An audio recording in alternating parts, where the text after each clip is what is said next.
the most shady. Frankie, baby. Frank, obviously with this off, what's Tyson going to do now?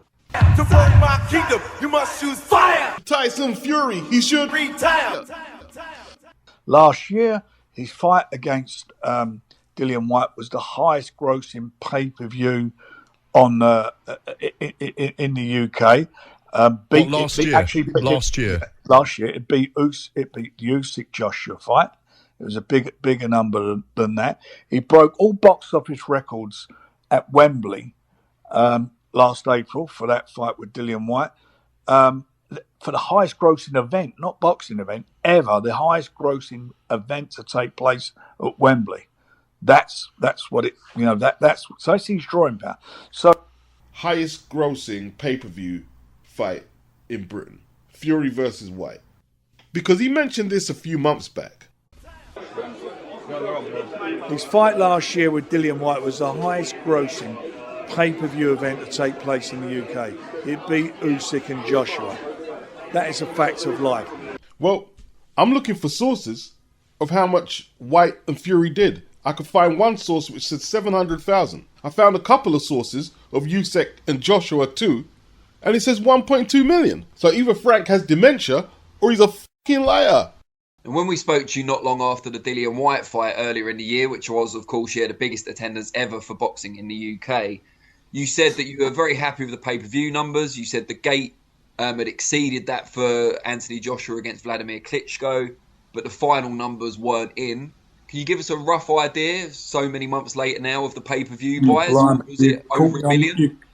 You caught me on the hop there, but they've done really well. Everybody's highly delighted with the numbers, what they did. Highly delighted. Can't tell us if it hit that million figure? I'm not. I've got to be honest here. I can't remember what it was. The old amnesia trick, eh, Frank? But no one's complained. Everybody's happy with the number that they hit. That was a big show, and obviously you only had to see yourself. We could have sold 100,000 tickets there. We could have sold 100,000 tickets. He's asking you what the pay-per-view numbers are. We got receipts on the gate, the record attendance in a British ring. Credit due. But we got them receipts. Pay-per-view numbers, Frank. Can't remember what it was. You see him rocking back and forth, stumbling over his words. You beat Anthony Joshua's record for all-time pay-per-view buys in the UK, and you can't remember the numbers. Can't tell us if it hit that million figure? I'm not. I've got to be honest here. I can't remember what it was. Now, if you're not lying, how would you answer what Danny said? You would have said, yes, we beat the million mark, but I can't remember the exact number. That's what you would say. Not, I can't remember. You wouldn't have to know the exact number. Lying toe rag. Eddie said 600. The only other receipt said 7. And I do my diligence because I don't want nobody to say, well, what's this? What's this here, Beatsy? You're a hater. No. I searched and searched and searched. Last one on Tyson Fury. Saw some comments today from Frank Warren saying that Fury Whyte brought in more revenue than Joshua Klitschko. What's your reaction to that? I would say absolute rubbish, because it did terrible on the pay-per-view buys in America. I'm hearing from sources that it was less than 100,000 pay-per-view buys, and the Klitschko fight did 1.2 million pay-per-view buys versus what probably was 600,000 buys, although there was a price increase. I think Klitschko AJ was $19.99 versus $24.99. Tyson Fury versus Dillian Whyte was actually $26.95, not $24.95 like Eddie said. Vladimir Klitschko versus Joshua in 2017 was £19.99. Now, I'm not going to do the maths even with a calculator, but I don't believe that, let's say, 600, 800 buys at $26.95 a pop brings in more pay-per-view revenue than 1.2 million buys, £19.99 a pop. But I could be wrong on that. I don't think it does, though. I mean, Frank Warren was talking about Fury versus Whyte was going to do 1.5 million pay-per-view buys in the UK. And Bob Arum was saying that the fight was going to do 500,000 in America. But according to Sporting Icons and Rick Glazer, it done 40,000. And Rick Glazer is a Bob Arum man. Bob Arum has him in his pocket. Anything Arum does, he inflates, and anything the PPC do, Rick will deflate. Probably done less than 40,000 in all truth. It's crazy. You know, like, first he gets amnesia, and then when you go to the receipts, the fight between Anthony Joshua and Alexander Usyk brought in 700,000 buys.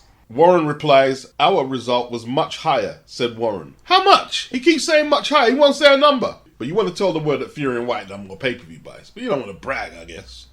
You can find the Joshua and Usyk numbers anywhere from a various amount of sources. And they will say 1.2.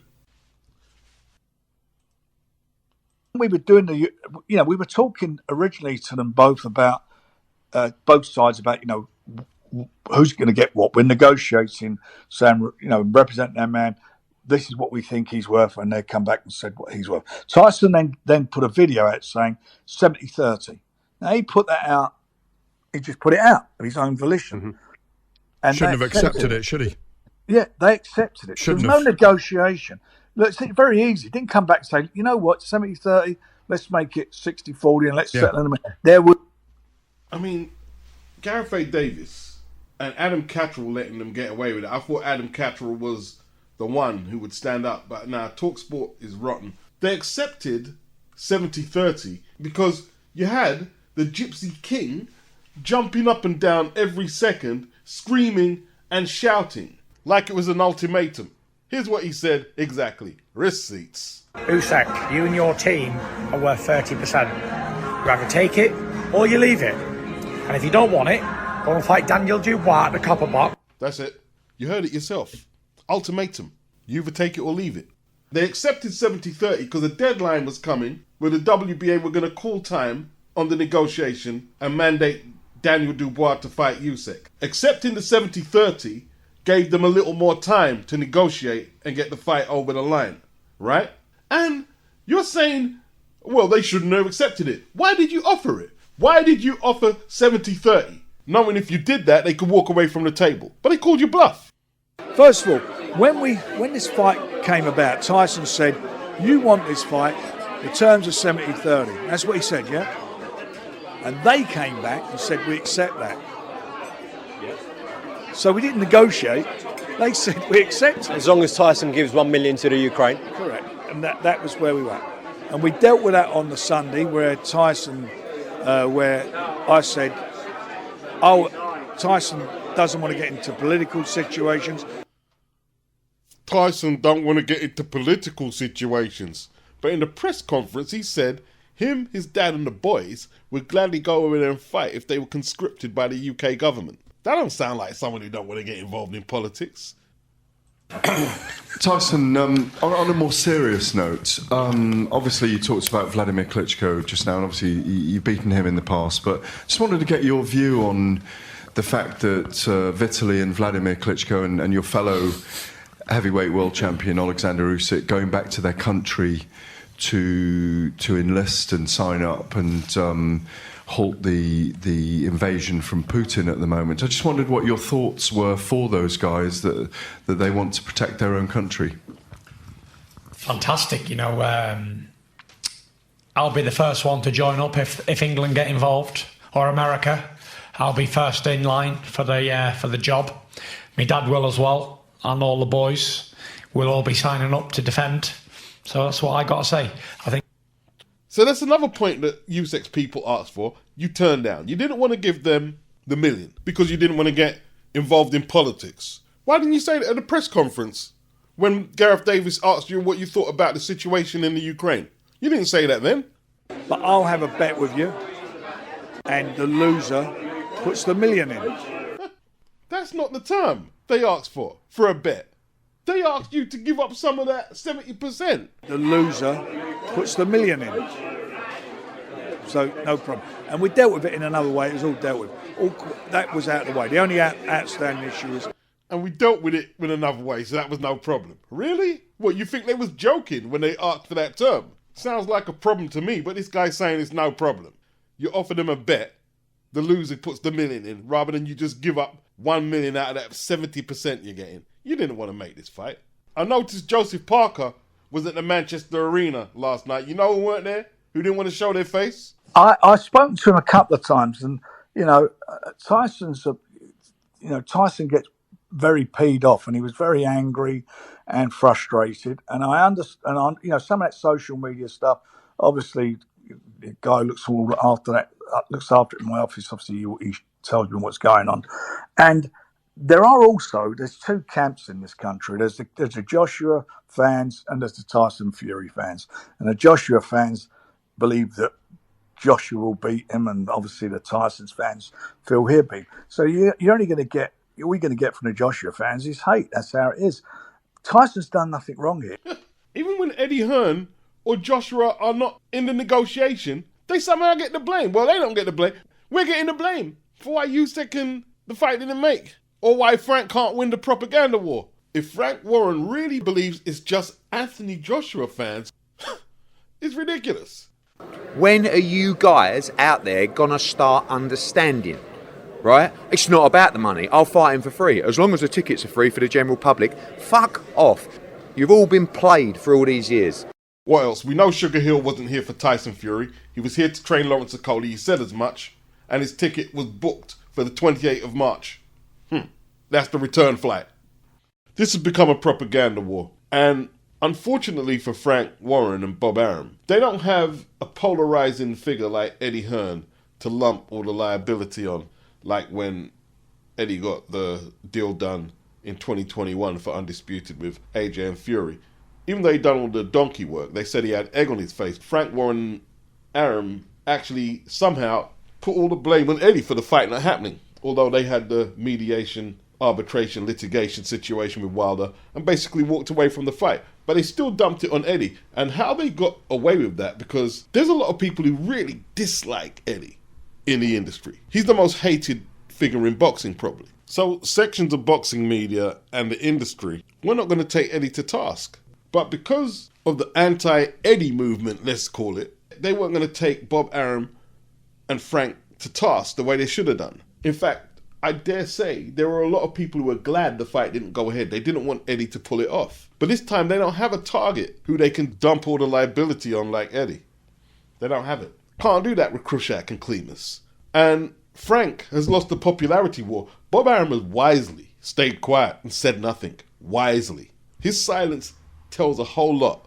You're not going to battle Arum for your man, Fury, and put up a fight and say he really tried to make the fight? You're not really pissed with Khrushchev and Klimas? You're just going to stay quiet. That tells a lot in itself.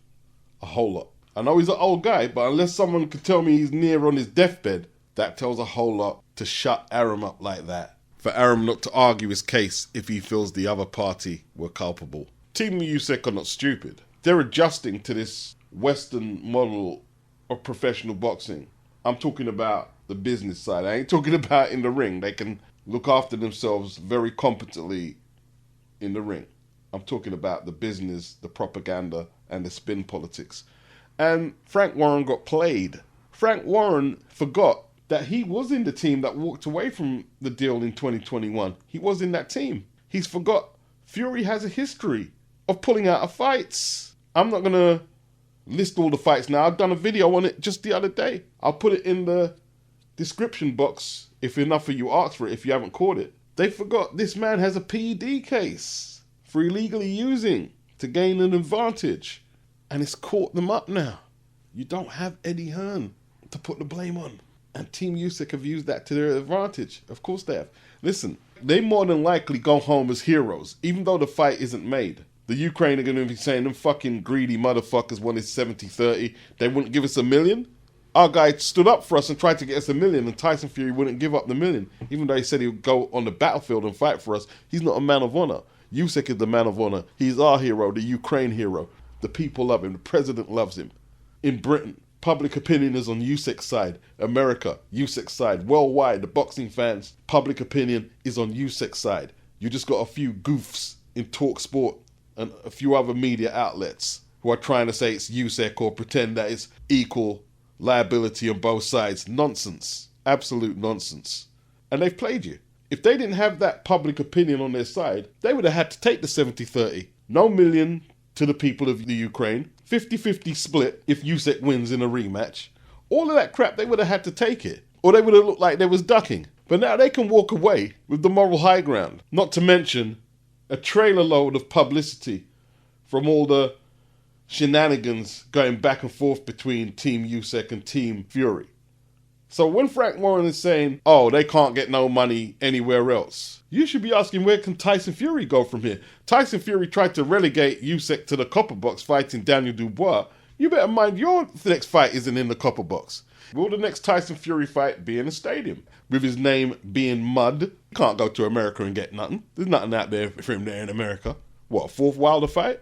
I'd love to see them try it. I noticed in the interview one day ago, Frank Warren, what did he say? Oh, the AJ fight is bigger than Usyk. This is after the fallout, he said that. So he's got to put it back on the table. He's got to reconsider his options, yeah? But look what he said in December, after the Fury and AJ negotiations fell out.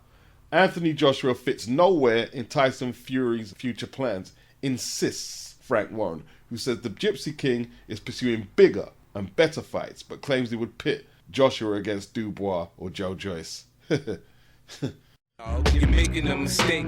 The mistake Frank Warren and Tyson Fury made is they played on Usyk's popularity. Oh, he's not popular over here. It's a small cruiserweight. A foreigner don't speak good English, and nobody's really interested anyway. He's not setting anything alight. I want the big fights that people are interested in, and that ain't one of them. What if he was to beat Joshua? Still, it won't be a big fight. He's still a foreigner in a westernised world. The belts are back in the West, and they're going to stay there. And, you know, for whatever it sounds like, the heavyweight champion should be from Britain or America, nowhere else. That's it. Because maybe in Ukraine he might be a big star, but the Britain or America ain't interested in some Ukrainian boxers boxing in Ukraine, and that's the way it is. The heavyweight champion of the world needs to be in the West, and that's it. That's how it goes. Nobody wants to see no Ukrainian fight. They want British and American champions. He didn't feed into it that way, at least not publicly. But Frank thought, it's a couple of foreigners. No one cares about you. It's all about Tyson Fury and all that shit there. I believe that's why you keep seeing him in England football jerseys. He's trying to get the boys on his side, you know. Yeah, come on, we're all England. You support Tyson Fury. Don't listen to what the Ukraine is saying. He's the one who don't want to fight. Now, that might work with the EDL supporters. It might work with them, but it's not really resonating with most people in the United Kingdom. They think Tyson Fury's a ducker. Dumb shit. Produced by Boxing Beats and Rhymes. Bars by Natty Turner. Peace out.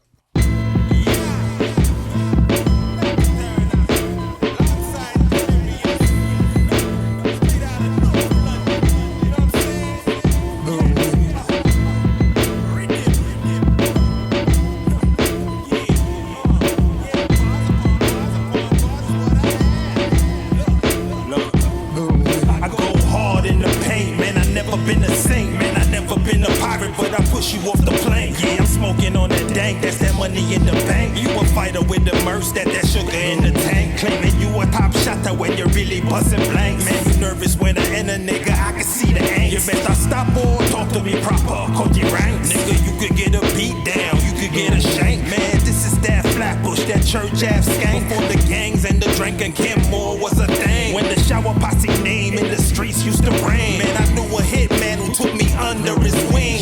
Yeah, I was much nicer before I hit the ciphers. I learned to ride my bike between Tilden and Snyder. Now I grip the mic like money to a miser. Bars that erupt like a geisha. Relax and take notes. I told you that I ain't no joke, man. You can fuck around and get smoked. Relax and take notes. Yeah, man, I put this dagger to your throat. Cut knots, cut through your fucking clothes. Relax and take notes. Yeah, this is that uncut dope. One hit that side that she wrote. Relax and take notes. Yes, I how I kill somebody.